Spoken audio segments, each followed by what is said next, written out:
What's up guys, Houndish here, and today we're jumping in alongside the weekly reset in Destiny 2 for Tuesday the 13th of May. And so this week, being the second week of Rite of the Nine, we've got more updates to the game. On top of that, of course we'll mention Rite of the Nine itself, some of the featured rewards and things for this reset. Additionally, we'll see the continuation of the heavy metal PvP event, a couple of updates from Bungie regarding some of the content this week, and otherwise, we'll break down vendors, that includes the Eververse inventory, featured weapons and additional loot drops, as well as core rewards for the week, main activities and a bunch of other stuff in the video. So I hope you guys find this one useful. I'm actually away from home for the next couple of days, so some of this video is made ahead of time, other stuff I'm going to add in, so I do apologise if my audio sounds a bit different here and there. Otherwise though, now let's get into it. So initially this week, Heavy Metal continues, that's the new PvP event. Of course there are rank rewards and then weekly and daily challenges associated with that. They will have refreshed, so if you're leveling up for any rewards, be sure to check out that stuff as we move into a new week. Otherwise, aside from Rite of the Nine, we've still got a chunk of time to wrap up any heresy stuff if you're still working on it, whether that's title objectives, picking up weapons and rewards. So that kind of progresses as it has done. Otherwise though, we arrive at week 2 for Rite of the Nine.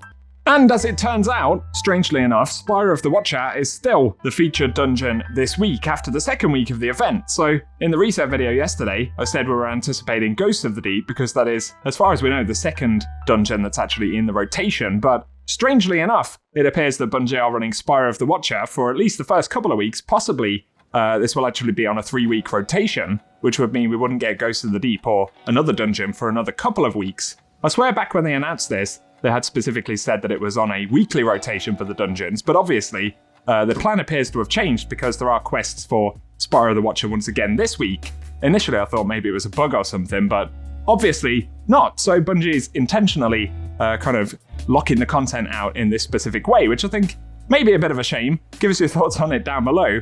But yeah, by the looks of it, we'll get 2 or 3 weeks of Spire, 2 or 3 weeks of Prophecy or Ghosts, and then 2 or 3 weeks of the next one, which will lead us maybe up pretty close to when the expansion actually drops. So not quite what we expected, definitely seeing some opinions about that one, and let us know what you think down below. Also apologies for saying that we were going to get Ghosts this week. That's just what I thought was going to happen, but apparently it's not a thing, so give us your thoughts in the comment section.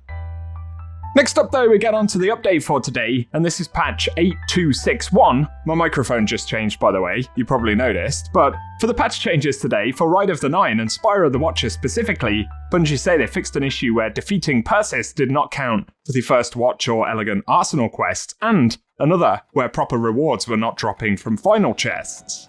So that's a positive. Of course that will affect Spire of the Watcher when it rolls back around. Otherwise, for Nightfalls, they fixed an issue where Grandmaster Sunless Cell didn't offer Pinnacle Gear rewards, so another positive there. And for the timeline reflections, an issue where Cade's Fate completion didn't progress the timeline reflection, so that's nice. Finally though, for abilities, on the Warlock, they fixed an issue where Ionic Sentry didn't chain lightning. So a relatively small list of changes there, but of course a couple of useful ones. Nice for Warlocks as well, and for Spire when it turns back up in a couple of weeks' time. Moving on though, we get onto the Eververse store for the week. Gotta say a big thanks to my friend Duddit for getting us the gameplay of the Eververse inventory this week. Very much appreciate that since I'm away from home. Focusing on Bright Dust stuff. As always though, we'll take a couple of quick previews for the items. Initially on the front page, we have the Bad Scene exotic emote, which is available for 3,250 Bright Dust. That's a pretty cool one. There's also a rare emote, the Dramatic Scream, and that one's up for 400 Bright Dust. And then we do have the Chrysalis entrance available for 450 Bright Dust on the front page. Then for front page shaders, we have Sanguis, initially available from back in Revenant. These, as always, cost 300 Bright Dust. That can be quite a nice one, on certain armor pieces. And then we've got Argent Teratorn available for the same cost on the front page this week as well.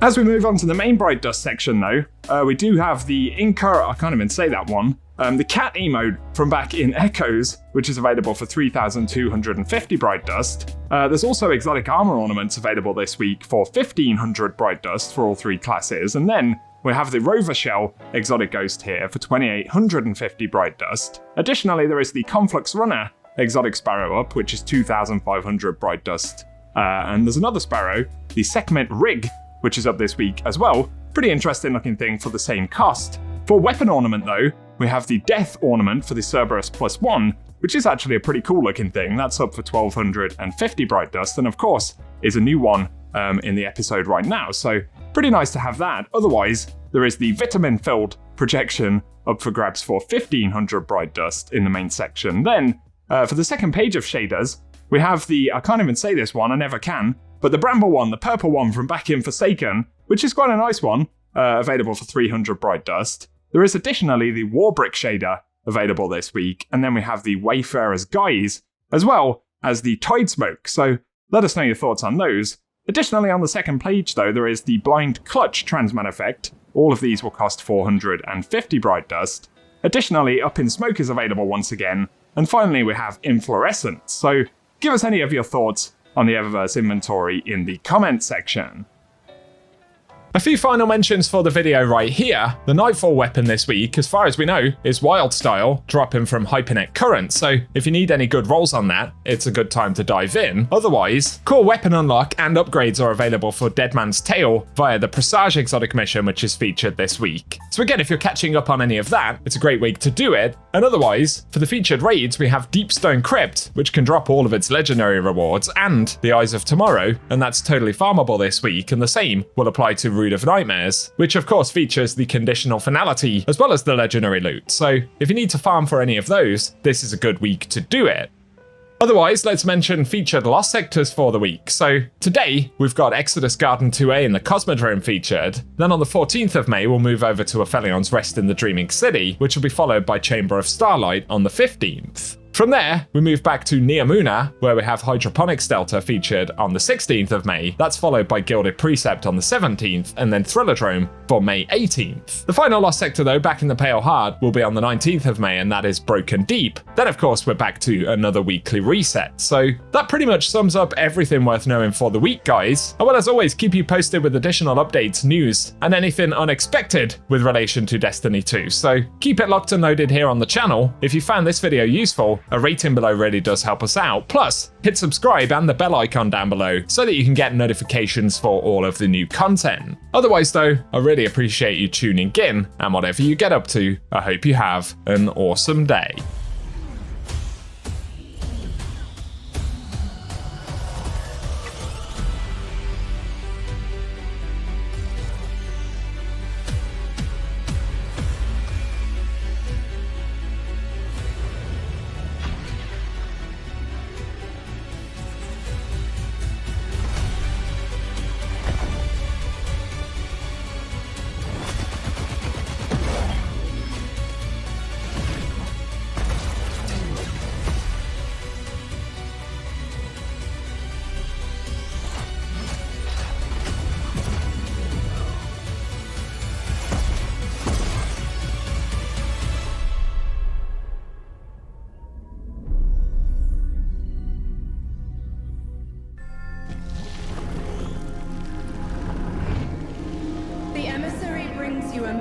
From the Nine, they put forth a challenge to the Lightbearers.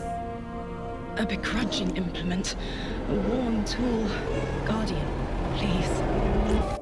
We ask, make known your value, so divided gods may wield you in time.